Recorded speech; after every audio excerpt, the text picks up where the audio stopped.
Hoje é dia de conversarmos com o Renan Santos, que é pré-candidato à presidência da República pelo partido Missão. Tudo bem, Renan? Bom dia. Tudo maravilhoso, bom dia aos espectadores, é um prazer estar aqui, na verdade uma honra, sempre bom vir à Band. Como que é ser candidato, pré-candidato à presidência da República numa eleição em que as pesquisas dizem o seguinte: só tem espaço para Lula e para Bolsonaro, no caso Flávio Bolsonaro. Você discorda dessa afirmação aí dos institutos de pesquisa e como que é entrar numa disputa com esse cenário, Renan? Na verdade, eu concordo com os institutos de pesquisa no sentido de que dá para derrotar os dois. A última pesquisa do Real Time Big Data mostra que 48% dos eleitores estão procurando alguém para além de Lula e Flávio Bolsonaro. E, inclusive, nesse setor, desses 48%, eu lidero com 26% da preferência. Na pesquisa Atlas, posso cravar, até o fim do mês eu devo vir com pelo menos 10%, 9% a 10%, deixando para trás os outros dois convidados aqui do programa, Ronaldo Caiado e Romeu Zema. E eu vou retirar o Flávio do segundo turno e vou derrotar o Lula no segundo turno por uma razão muito clara. O antipetismo, que é quem a família Bolsonaro pegou os votos ao longo aí dos últimos 8, 10 anos praticamente, o antipetismo é uma força política na sociedade brasileira que está cansada. E está cansado porque ele não se realizou através da família Bolsonaro. Eles chegaram no poder, não entregaram. Hoje tem um filho, que é o Flávio, que é um corrupto, desculpa falar nesses termos aqui, é um sujeito envolvido em todos, ele não pode ver um escândalo de corrupção que ele mergulha no escândalo. E essas pessoas não se veem como parte desse sistema de valores. Então, onde eu ando, em que deveria haver apoio ao Flávio, não existe. Eu fui em Santa Catarina, não tem apoio ao Flávio. Os caras estão tendo que, eu apoio, sabe, tapar o nariz e apoiar. Então, pois bem, eu não tenho escândalo de corrupção, eu tenho um plano de governo e eu quero representar essas pessoas. Falando sobre proposta, que é uma coisa que está faltando, que a gente fica muito em escândalo, né? Sim. E o passado de cada um é importante, falar sobre a trajetória, mas o brasileiro está precisando de muitas propostas em várias áreas, né? Eu queria saber o que o Renan faria como presidente da República nessa questão fiscal. O Brasil está enrolado nos números e a gente está vendo que o buraco está cada vez mais embaixo. O que o Renan faria como presidente da República para consertar as contas do país? Olha, essa é a típica pergunta que os outros pré-candidatos vão se enrolar e vão dar uma fugida. Porque é o seguinte, falando aqui, olhando para a câmera, o Brasil está quebrado, o Brasil está detonado, o Brasil está destruído. E do ponto de vista fiscal, isso significa que as contas públicas estão indo para uma rota de colisão, elas vão estourar, os impostos para segurar isso vão ter que aumentar, os juros já estão altos, eles vão aumentar, inclusive o dólar voltou a subir, ou seja, a situação fiscal do Brasil, o Brasil é um país que está quebrando. E nós, se você quiser, você que está me ouvindo, quiser comprar um celular e conseguir pagar ele, não se endividar, ter emprego, nós vamos precisar fazer uma série de reformas que vão doer em muita gente interessada. Grandes empresários que querem renúncias fiscais, mas nós vamos precisar mexer, por exemplo, em outra reforma da Previdência, nós vamos ter que fazer uma coisa que é difícil de explicar aqui pro público, mas chama-se desindexação de certos gastos. Nenhum candidato vai falar isso, porque eles querem seu voto. Eu não vou mentir, eu não sou estelionatário, então eu vou falar para vocês, eu vou ter que desindexar os gastos do BPC, ou seja, o reajuste deles não vai ser feito através da base do salário mínimo, do aumento do salário mínimo, mesma coisa com a própria aposentadoria, eu vou cortar todos os privilégios possíveis do judiciário, fazer isso vai me liberar um espaço fiscal de 200, 250 bilhões por ano. É isso que um presidente precisa fazer. A única coisa séria que um presidente precisa fazer, assim, na transição de mandato dele.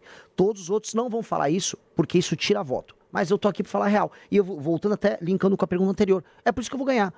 Porque eu tô falando a real, eu vou falar pros outros, ô Lula, você não vai querer fazer essas reformas? Bota no cartório. Flávio, bota lá, registra em cartório.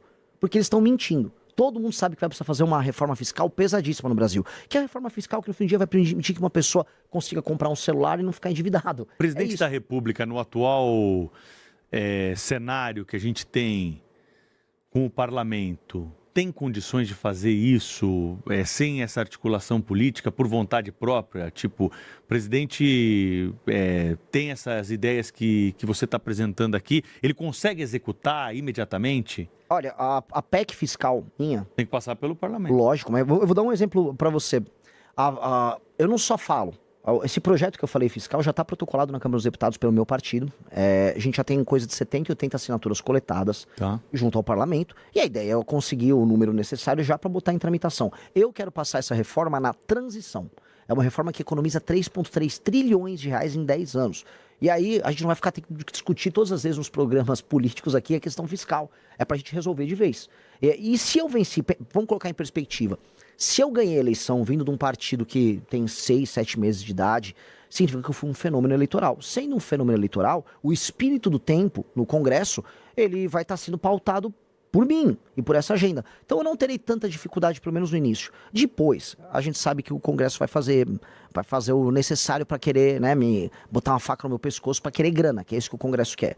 Só que aí eu tenho que trabalhar com relação de forças de uma maneira... Precisa mudar esse esquema das emendas na tua avaliação? Com certeza. E como faz para mudar isso? Tem que mudar o sistema político brasileiro. E o sistema político brasileiro parte da base. Eu não quero, assim, me estender que essa história é fascinante. Eu rodei o Brasil, rodei o Maranhão, rodei cidades do interior do Nordeste, cidades que nem sequer deveriam existir do ponto de vista institucional. São cidades que apenas vivem de receber dinheiro do governo federal. E como é que rola a vida política lá? A emenda do deputado vem...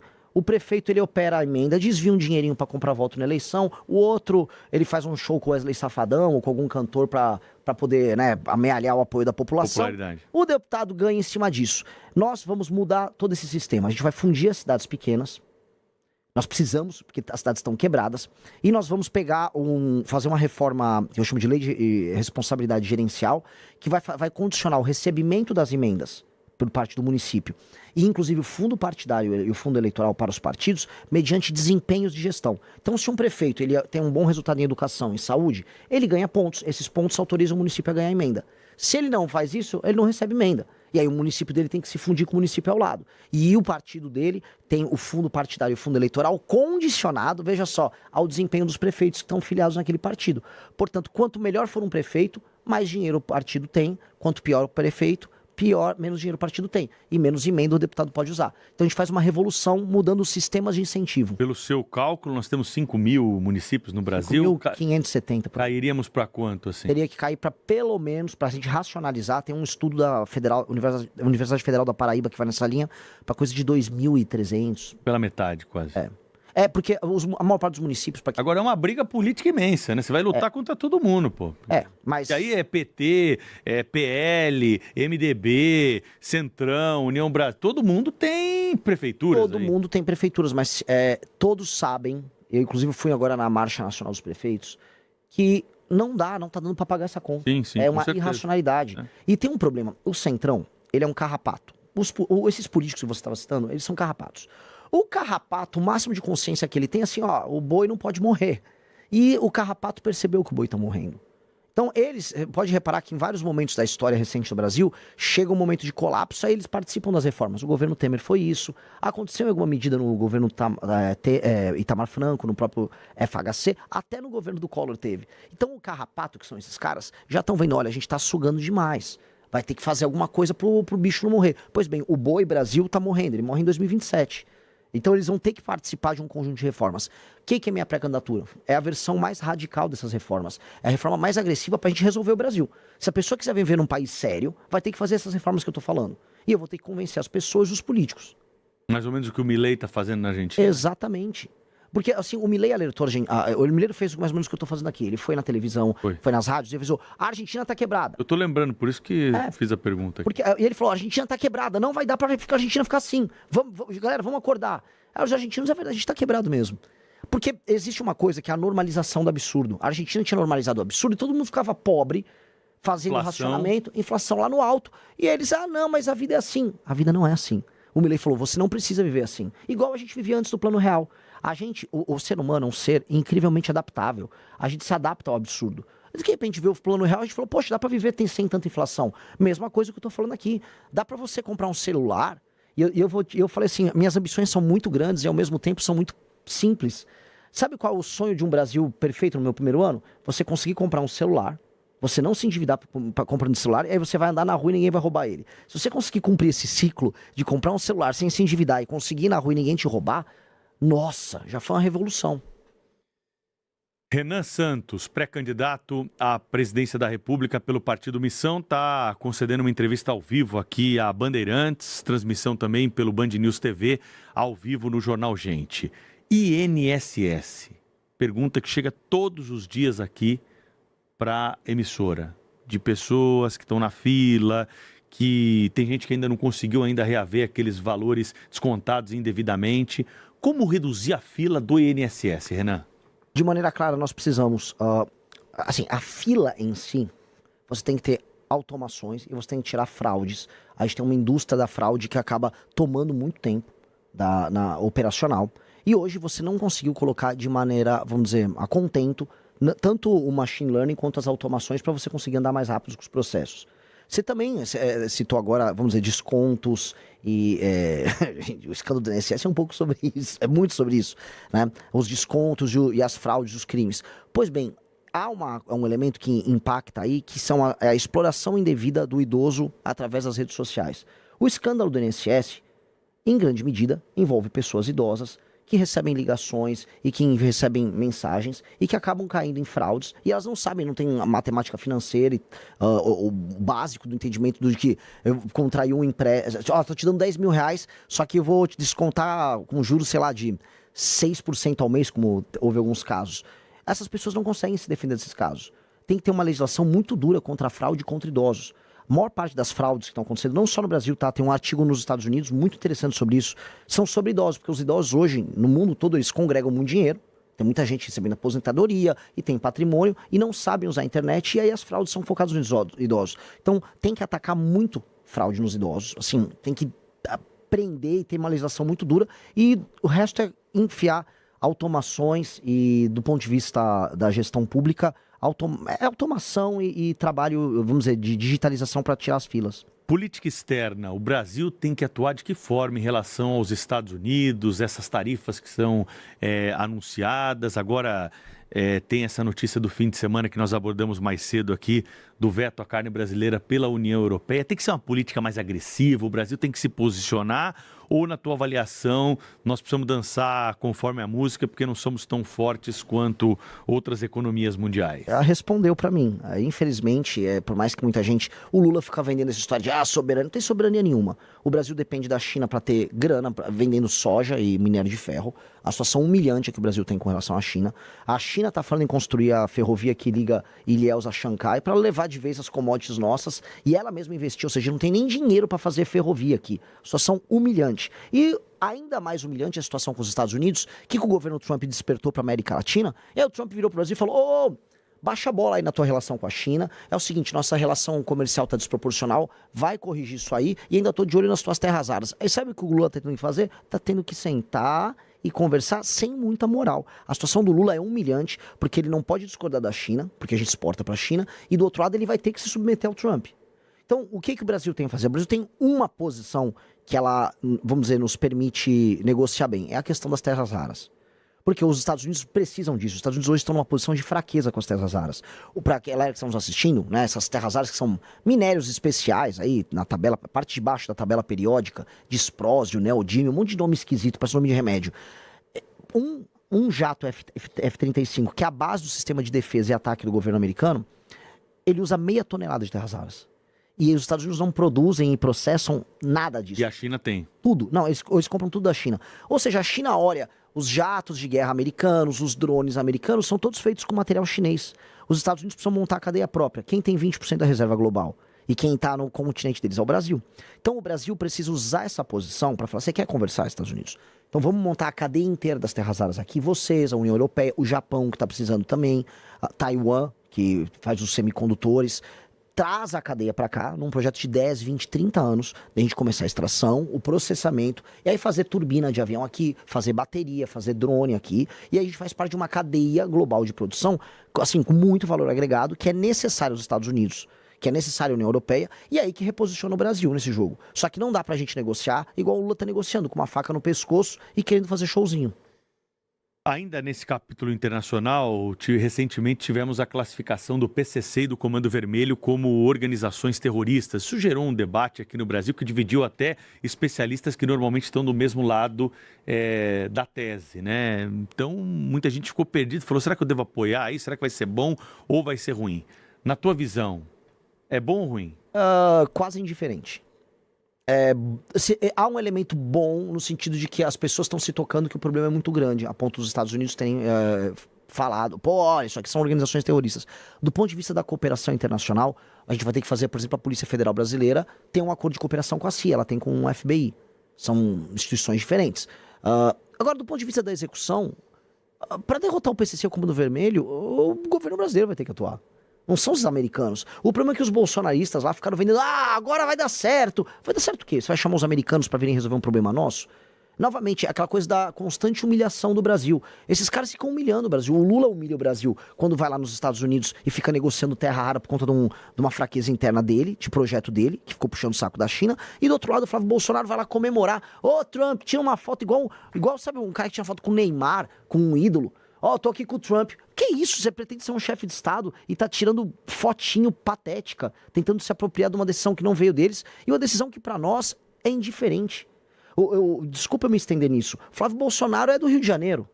Ora, o que ele fez pela segurança do Rio de Janeiro todos esses anos? Ele estava apoiando agora o Bacelar, que foi assim, a Polícia Federal colocou, é o representante político do Comando Vermelho na política carioca. O Flávio apoiava ele, apoiava o TH Joias, que era do Comando Vermelho, e aí vem ficar falando, não, agora os Estados Unidos vai salvar. Os Estados Unidos levariam o Flávio preso num contexto desse. Renan, ainda sobre segurança pública, acho que é um dos assuntos que hoje mais incomodam, né, a população. A gente noticia aqui, terrível, essa situação que vivemos. Muitos lugares do Brasil não podemos andar com o celular na mão, temos que tirar a aliança quando vamos sair de casa para evitar algum susto maior. O que dá para fazer prático, de forma prática, no começo de uma gestão em relação à segurança para mudar isso aí? Olha, esse é o sonho, a coisa que eu mais imagino no início da nossa gestão. Primeira coisa, na transição, na virada do ano de 2026 para 2027, eu tanto vou passar a reforma fiscal, quanto eu vou aumentar ainda mais todas as penas para crimes violentos. Por quê? Aumentando todas as penas para crimes violentos e tratando, fazer um enquadramento nosso, não americano, como inimigos, né, que é um conceito do direito de um autor alemão que chama Günther Jacobs. Direito penal do inimigo. O famoso direito penal do inimigo. Eu vou enquadrá-los de maneira diferente para que a pessoa que faz parte de uma facção perca, por exemplo, a presunção de inocência. Então, se você está aqui em São Paulo, a gente tem o Smart Sampa. O que é o Smart Sampa? É um sistema de câmeras. Se um sujeito que está enquadrado como membro do PCC, não importa se ele é contador do PCC e trabalha na Faria Lima, ou se ele é um vapor, ou ele é um cara que anda com metralhadora em Paraisópolis, se a câmera pegou, a polícia já pode ir lá pegar ele na hora. Ele não tem presunção de inocência, é inafiançável, não tem progressão de pena, ele já vai para a cadeia na hora. Então, com isso, o Estado fica armado, do ponto de vista institucional, para fazer o que eu quero fazer. O que eu quero fazer? No dia 5 de janeiro eu tomo posse. Dia 6 de janeiro eu estou em Santa Quitéria, no Ceará, e eu vou começar a colocar em estado de defesa, que é tipo uma GLO, só que com algumas, vamos dizer, características a mais, certas cidades, bairros ao redor do Brasil que estão tomados pelo crime organizado. Não é botar o Brasil em estado de defesa, é botar estes lugares para que a polícia, junto com o governo federal, entre, prenda todas essas figuras, liberte as pessoas que moram ali e aí a gente começa a retomar o território nacional. E aí a gente vai fazer uma limpa que a gente nunca viu. Eu preciso fazer, senão eu falhei como presidente, no final do primeiro ano a pessoa se sentir segura para andar com o celular no meio da rua, e todos os bairros brasileiros estarem livres do crime organizado. Se eu fizer isso, aí eu entro na fase 2 do meu governo, que é a desfavelização do país. É mais ou menos que nem o Bukele fez lá em El Salvador? É muito parecido com o que o Bukele fez. A questão é que é em uma escala muito maior. O Salvador é como se fosse um bairro em São Paulo. E a Constituição brasileira? Vai ter gente que vai falar que as garantias não estão preservadas aí. Não, porque o direito penal do inimigo, ele é perfeitamente compatível com a Constituição brasileira, com os princípios constitucionais que estão, por exemplo, colocados ali como cláusula pétrea. Uhum. E existem distinções já no direito penal nosso. Então, não há um problema em receber não só o direito penal do inimigo, como em aumentar penas. A questão toda que nós temos é um problema de execução das políticas públicas na área de segurança. As penas são muito baixas, as leis de execução penal no Brasil elas são amigas da bandidagem, então um cara pega uma pena de 20 anos, cumpre 7 e já sai. Então, os juízes no Brasil, eles têm, vamos dizer, uma subjetividade muito grande. Ou seja, o juiz decide da cabeça dele. Aí acontece o que aconteceu com o caso do Henri Borel lá no Rio de Janeiro. Uma juíza feminista, é machismo prender ela. E obrigou o tribunal eu nunca vi um negócio desse, obrigou os jurados a alterar o voto deles. E isso é coisa de um país doente. Essa subjetividade não pode acontecer. Agora, por mais que as leis sejam modificadas nesse campo, aumento de pena, polícia, GLO... Existe um ponto da legislação penal que parece imutável e nós não entendemos por que, apesar de uma pressão da população, que é a questão da maioridade penal. Sim. Vai para frente? Óbvio. Tem que, óbvio, assim, quando você... Olha, eu não sei se eu tô me estendendo aqui, eu adoro esse tema. Tem um estudo da GV, o pessoal só dá um Google, de 2007, tá? Que mostra que existe uma correlação fortíssima entre a ausência da figura paterna e o cometimento de crimes pelos jovens. Ou seja, um jovem tende a cometer crimes... o jovem que comete o crime, que vai parar numa FEBEM, a relação dele com a ausência do pai é maior do que a relação, por exemplo, de desigualdade social. Ou seja, a desigualdade social e a pobreza interferem menos nesse jovem cometer o crime do que ele não ter um pai presente. Nós vamos precisar fazer um trabalho muito claro, e as pesquisas mostram isso, em atuar nas periferias, onde tem a maior parte desses meninos, porque inclusive a gravidez na adolescência incide mais nas periferias, nas favelas, em cidades pequenas no interior do Nordeste.